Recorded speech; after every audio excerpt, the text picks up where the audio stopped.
नमस्कार दोस्तों।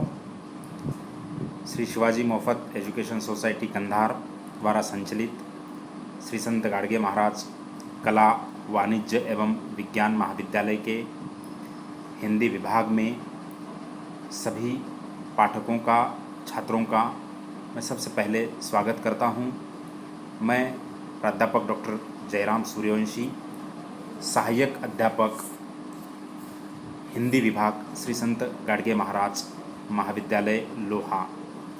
आज हम स्वामी रामानंद तीर्थ मराठवाड़ा विश्वविद्यालय नांदेड़ के अंतर्गत बीए प्रथम वर्ष ऐच्छिक हिंदी प्रश्नपत्र क्रमांक 2 के लिए निर्धारित एकांकी रीढ़ की हड्डी, इसको लेकर आज के इस वीडियो के द्वारा चर्चा करने वाले हैं। इस एकांकी के लेखक हिंदी के सुप्रसिद्ध एकांकीकार, नाटककार जगदीश चंद्र माथुर जी है। तो जगदीश चंद्र माथुर जी की इस एकांकी पर विस्तार से चर्चा करने से पहले हम लेखक जगदीश चंद्र माथुर जी का जीवन परिचय इस पर चर्चा करेंगे और उसके बाद एकांकी का कथ्य, एकांकी की विषय वस्तु, एकांकी के प्रमुख पात्र और इस एकांकी के माध्यम से रचनाकार माथुर हमें क्या बताने वाले हैं, इस विषय पर भी चर्चा करेंगे। दोस्तों, एकांकीकार जगदीश चंद्र माथुर एक ऐसे रचनाकार हैं जिन्होंने भिन्न भिन्न प्रयोगों के द्वारा हिंदी एकांकी साहित्य को एक नया आयाम दिया है। ऐसे बहुमुखी प्रतिभा संपन्न एकांकीकार जगदीश चंद्र माथुर जी का जन्म 16 जुलाई 1917 को उत्तर प्रदेश के खुर्जा गांव में हुआ। उन्होंने अपनी उच्च शिक्षा प्रयाग विश्वविद्यालय से पूरी की और उसके बाद वे आईसीएस इस परीक्षा के माध्यम से बिहार सरकार के अंतर्गत शिक्षा सचिव के रूप में कार्यरत रहे हैं। इसके अलावा उन्होंने आकाशवाणी के महानिदेशक के रूप में भी कार्य किया है। साथ साथ एक और प्रशासनिक कार्य करते समय ही वे निरंतर लिखते रहे हैं। समकालीन सामाजिक, राजनीतिक, सांस्कृतिक समस्याएं उनके सामने जब जब दिखाई देती थी तब तब वे अपनी लेखनी के माध्यम से मुखर होते थे और समकालीन प्रश्नों को अपनी रचनाओं के माध्यम से अभिव्यक्त करते थे, चाहे वह एकांकी के माध्यम से हो, चाहे वह नाटक के माध्यम से हो। किंतु समकालीन प्रश्नों पर निश्चित रूप से वे कलम आजमाते थे। उनकी प्रमुख नाट्य कृतियों को अगर हमने देखा तो हिंदी में जो चर्चित नाट्य कृति के रूप में जिस रचना की ओर देखा जाता है, कोणार्क, यह नाटक जगदीश चंद्र माथुर जी द्वारा लिखित है।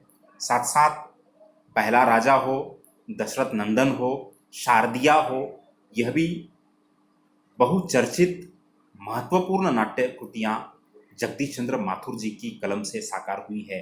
इसके अलावा उनके जो प्रमुख एकांकी संकलन है, जिसमें ओ मेरे सपने और भोर का तारा, यह 2 एकांकी संकलन भी काफ़ी महत्वपूर्ण है। एकांकी कार जगदीश चंद्र माथुर के साहित्यिक परिचय, उनके साहित्य की विशेषताओं को देखने के बाद हम आज जो एकांकी पाठ्यक्रम में रखी हुई है, जिसका शीर्षक मैंने अभी बताया कि रीढ़ की हड्डी, इस एकांकी का कथ्य, इस एकांकी की समस्याएं और इस एकांकी के जो प्रमुख पात्र है, इन मुख्य बातों को लेकर हम चर्चा करेंगे। यह एकांकी एक सामाजिक यथार्थवादी एकांकी है। जगदीश चंद्र माथुर जी की खासियत ही वह रही है कि वे अपनी सभी रचनाओं के माध्यम से समकालीन सामाजिक यथार्थ को अभिव्यक्त करते हैं।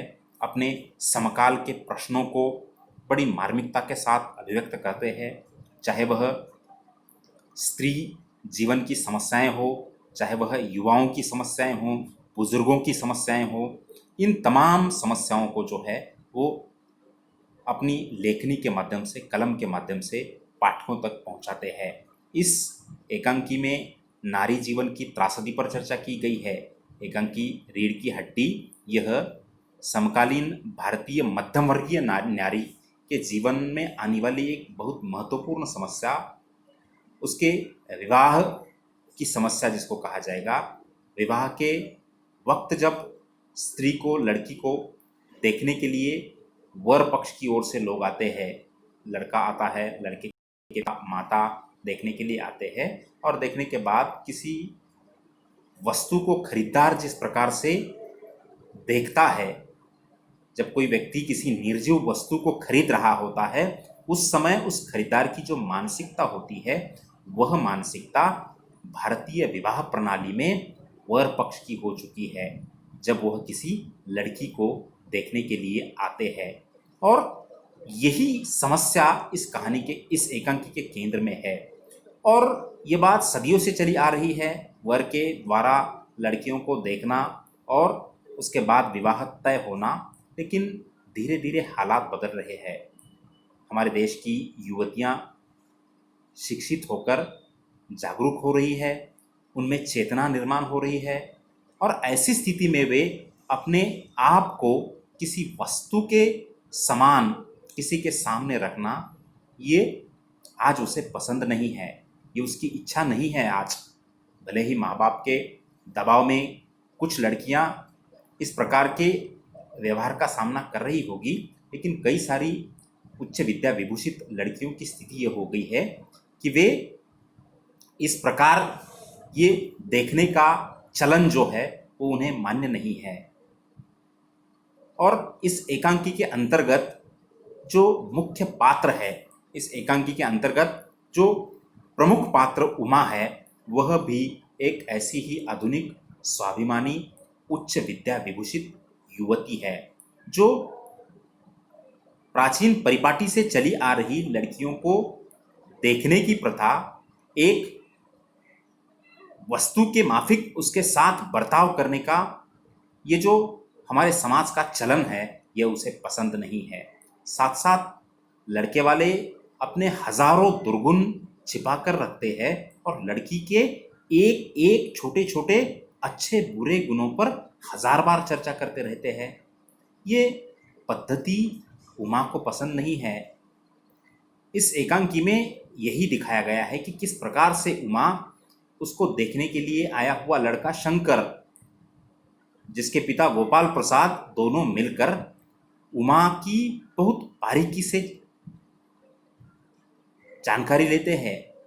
उमा क्या करती है, उसको गाना बजाना, नृत्य, संगीत ये आता है क्या, कितनी पढ़ी लिखी है, इन तमाम बातों के प्रश्न बार बार पूछते रहते हैं उमा से, उसके माता पिता से। और माता पिता मजबूर है, क्या कर सकते हैं, उनकी इच्छा है कि मेरी बेटी का ब्याह जल्द से जल्द हो जाए, इसलिए वो असहाय होकर जो है उनके प्रश्नों के उत्तर देते रहते हैं।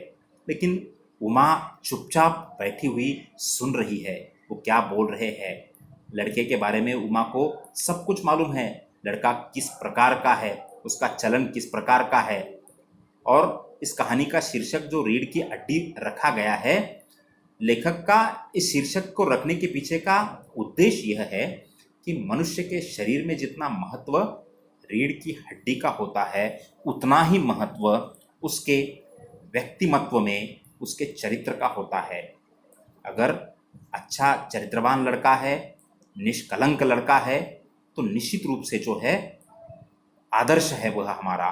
लेकिन चरित्रहीन व्यक्ति, जिसको रीढ़ की हड्डी नहीं है, ऐसा व्यक्ति भी अपनी लिए जिस लड़की को वह खोज रहा है, जिस लड़की को देखने के लिए आया है, उसमें हजारों गुण ढूंढता रहता है, कई सारे प्रश्न पूछते रहते हैं लड़के के पिता गोपाल प्रसाद और लड़का शंकर।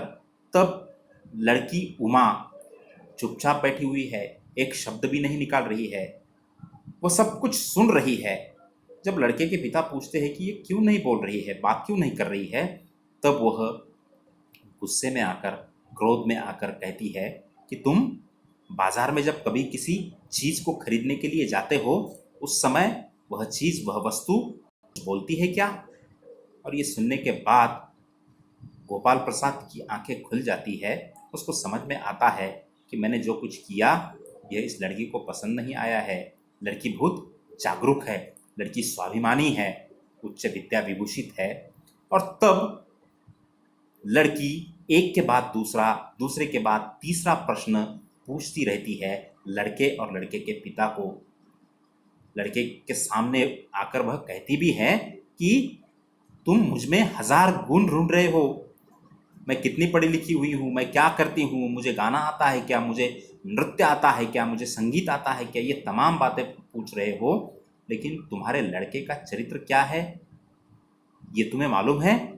पिछले फरवरी में ही इस लड़के को लड़कियों के हॉस्टल में झांकते हुए पकड़ा गया था और उस समय इसको पीटा गया था।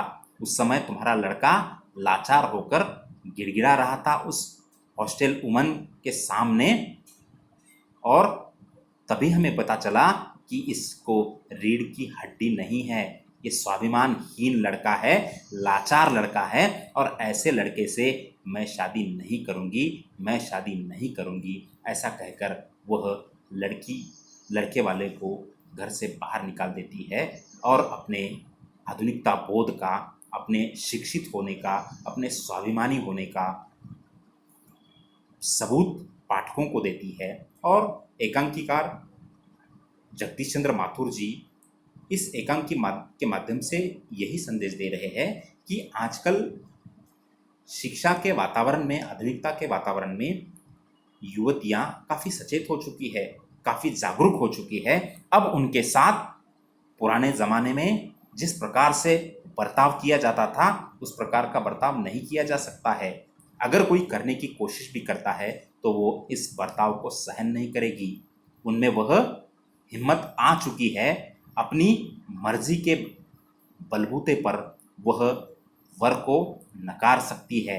और कई सारी युवतियों ने यह सिद्ध भी किया है कि वो ऐसे चरित्रहीन, व्यसनी, शराबी, बेरोजगार जो लड़के हैं उन लड़कों को वह निसंकोच होकर नकार रही है। और यह निश्चित रूप से भारतीय स्त्री में आई हुई जागरूकता और उसके स्वाभिमान का द्योतक है। और यही संदेश यहाँ पर लेखक डॉक्टर जगदीश चंद्र माथुर इस रीढ़ की हड्डी एकांकी के माध्यम से देना चाहते हैं। धन्यवाद, मैं यहाँ पर रुकता हूँ।